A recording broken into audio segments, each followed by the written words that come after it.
మీ వేడుకల్లో పండగల్లో భాగమైంది, ప్రతి ఇంట్లో విడదీయలేని బంధమైంది, మనందరి సంతోషపు చిరునామా అయింది KLM.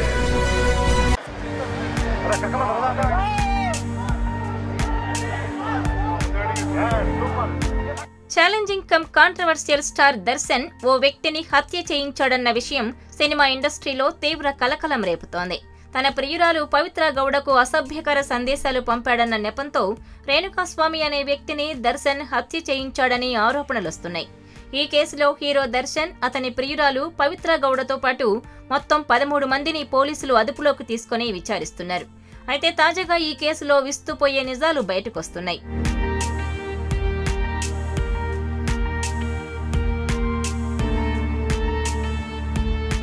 హీరో దర్శన్ కు 2000వ సంవత్సరంలో విజయలక్ష్మి అనే మహిళతో వివాహమైంది. వీరికి ఓ కొడుకున్నాడు. అన్యోన్యమైన కుటుంబమే. కానీ ఆ తర్వాత కారణాలేవైనా భార్యాభర్తల మధ్య మనస్పర్ధలొచ్చాయి. భార్యను కొట్టాడనే ఫిర్యాదుపై దర్శన్ పై కేసు నమోదైంది. జైలుకు కూడా వెళ్లాడు. ఇండస్ట్రీ పెద్దలు జోక్యం చేసుకుని కాపురాన్ని చక్కదిద్దే ప్రయత్నం చేశారు. కానీ వీరి కథ మరో టర్న్ తీసుకుంది.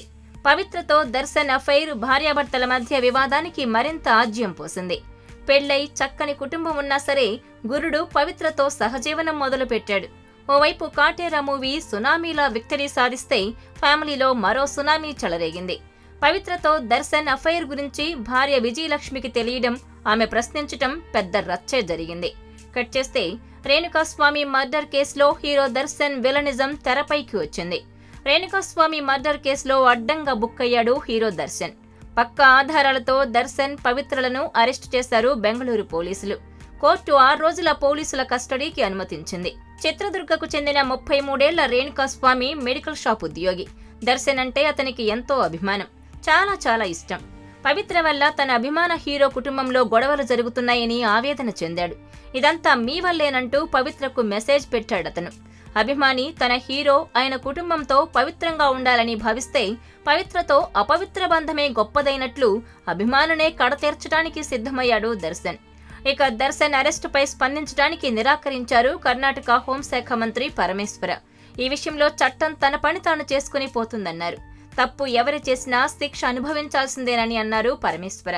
ಇನ್ವೆಸ್ಟಿಗೇಷನ್ ಎಂಕ್ವೈರಿ ಮಾಡುವಾಗ ದರ್ಶನ್ ಅವರು ಹೆಸರು ಕೂಡ ಬಂದಿದೆ ಅಂತ ಹೇಳಿ ತನಿಖೆ ಆಗೋವರೆಗೂ ಕೂಡ ನಾವೇನು ಹೇಳೋಕ್ಕಾಗಲ್ಲ. ಅವರು ನೇರವಾಗಿ ಇನ್ವಾಲ್ವ್ ಆಗಿದ್ದಾರಾ ಇಲ್ವಾ ಅಥವಾ ಯಾವ ಕಾರಣಕ್ಕಾಗಿ ಮರ್ಡರ್ ಆಗಿದೆ, ಇವ್ರ ಹೆಸರು ಯಾಕೆ ಬಂದಿದೆ ಅಲ್ಲಿ ಅನ್ನೋದನ್ನೆಲ್ಲ ತನಿಖೆ ಮಾಡಿದ ನಂತರನೇ ಗೊತ್ತಾಗುತ್ತೆ. ಹಾಗಾಗಿ ಈ ಸಂದರ್ಭದಲ್ಲಿ ಬೇರೆ ಏನೂ ಹೇಳೋಕ್ಕಾಗೋದಿಲ್ಲ. మరోవైపు హత్యకు గురైన చిత్రదుర్గకు చెందిన రేణుకాస్వామి ఇంట్లో విషాద వాతావరణం నెలకొంది. రేణుకాస్వామి భార్య సహానా ఇప్పుడు 3 నెలల గర్భంతో ఉంది. భర్త హత్య వార్త విన్న సహానా కుప్పకూలిపోయింది. నాకు పెళ్లై 1 ఏడాదైంది. ఇప్పుడు నేను గర్భవతిని. నా భర్తకు ఇలా జరిగి ఉండాల్సింది కాదు.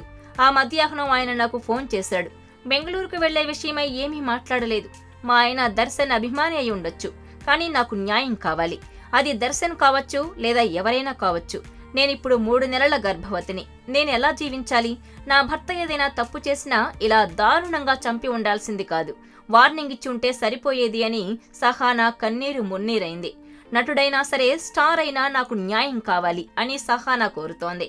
ఇప్పుడు తన భర్తను ఎవరు తిరిగి తీసుకొస్తారంటూ కన్నీరు పెట్టుకుంటోంది.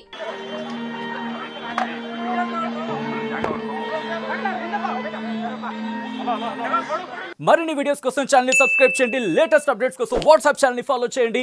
అండ్ లింక్ డిస్క్రిప్షన్ లో ఉంది.